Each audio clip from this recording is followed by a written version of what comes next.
अगोदरचं जे उपोषण होतं त्यावेळेस तुम्ही पाहिलं जरांगे संपलेला होता. जरांगे रातोरात पळून गेला होता. तिथं दगडफेक लाठीचार्ज झाल्यानंतर जरांगे पळून गेला होता. परंतु जातीवादी रोहित पवारने, तो शेंबडा आमदार याचा रोहित पवार नक्कीच गेल्या म्हणजे 2-3 वर्षापासून तुम्ही पाहताय, सुरुवातीला तत्कालीन मुख्यमंत्री एकनाथ शिंदे असताना सुद्धा एकनाथ शिंदेने विशेषतः मराठा समाजाला जवळ करण्यासाठी, म्हणजे कारण की त्यांचा गद्दारीचा ठसा लागला, ते गद्दारीचा ठसा पुसवण्यासाठी, मराठा समाजाला जवळ करण्यासाठी त्यांनी जरांगेला पाहिजे ते देण्याचं काम केलं. रातोरात बोगस कुणबी नोंदीमार्फत प्रमाणपत्र वाटप करण्याचं काम केलं. त्याच्यानंतर एकनाथ शिंदे मुख्यमंत्री पदावरून गेले आणि मग एकनाथ शिंदेला आता झोप येत नसेल मुख्यमंत्री पदासाठी. राज्यामध्ये ब्राह्मण समाजाचा मुख्यमंत्री, 2-3% समाजाचा असणारा मुख्यमंत्री बसल्याच्या नंतर ह्या लोकांना, प्रस्थापित समाजाला पूर्वीपासून दुसरं कोणी चालत नाही.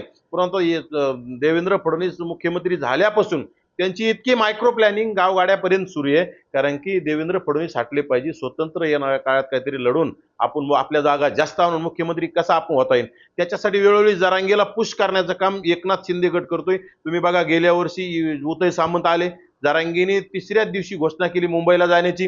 मुंबईला जाण्याची टायमिंग जवळ आली. 2-3 दिवस अगोदर लातूरमध्ये प्रताप सरनाईक त्यांचे मंत्री बंद आराड जरांगेला भेटले. काहीतरी बंद आराड भेटल्याच्या नंतर माणूस काहीतरी खोके बिके घेऊनच आले असतील ना.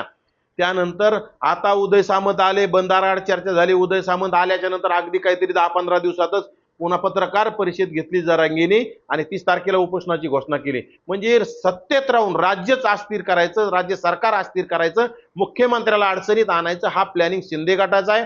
आणि विशेषतः मला तर वाटतंय आता तर एकनाथ शिंदेला मुख्यमंत्री होण्याचे स्वप्न पडत होते, परंतु आता उदय सामंतांना सुद्धा उपमुख्यमंत्री होण्याचे स्वप्न पडालेत.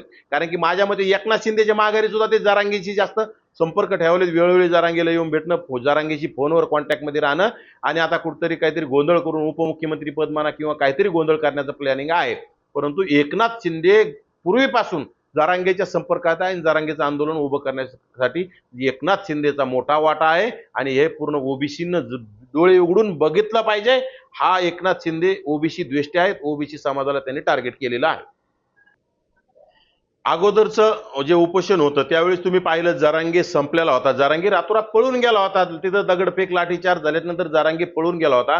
परंतु जातीवादी रोहित पवारने, तो शेंबडा आमदार याचा रोहित पवार, त्यांनी आणि ते आमचं बाराचा तो राजेश टोपे, त्यांनी दोघांनी येऊन रात्री त्याला आणून बसवलं. पुन्हा उपोषणाला आणून बसवल्याच्या नंतर दुसऱ्या दिवशी शरद पवार काय, तत्कालीन मुख्यमंत्री उद्धव ठाकरे काय, आणि हे लोक भेटल्याच्या नंतर संपलेला जरांगे पुन्हा जागा झाला, जिवंत झाला. आणि त्याला पूर्ण मग नंतर एकनाथ शिंदेने पूर्ण ताकद दिली. त्यावेळी शरद पवार, उद्धव ठाकरे, आणि आता तर येणाऱ्या काळात असं सुद्धा भाजपला पाहायला चित्र मिळेल, एकनाथ शिंदे शरद पवार हे एकत्र आलेले पाहायला मिळतील. एकनाथ शिंदे शरद पवार मिळून कुठतरी मराठा समाजाचं साम्राज्य स्थापन करण्यासाठी चाललेला हा खटाटोप आहे. त्यांची आतून युती असली पाहिजे. कारण की जरांगेला आणखी सुद्धा रोहित पवारांचा सपोर्ट आहेच कधी मध्ये, परंतु जास्तीत जास्त सपोर्ट एकनाथ शिंदेचा आहे. आणि त्यामुळं एकनाथ शिंदे हे राज्य सरकार अस्थिर करताय. आणि खरं तर त्यांनी जर राज्य सरकार अस्थिर करायचं, सत्तेच्या बाहेर पडावं आणि काय आपली मोठ बांधाची बांधली पाहिजे. परंतु राज्यात सत्तेत राहून एका समाजाचं, आम्ही सर्व समाजाचं काम करू अशी शपथ, संविधानाची शपथ घेऊन तुम्ही जर एका समाजाचं काम करत असाल तर हे योग्य नाही आणि येणाऱ्या काळात तुम्हाला ते परवडणार नसेल.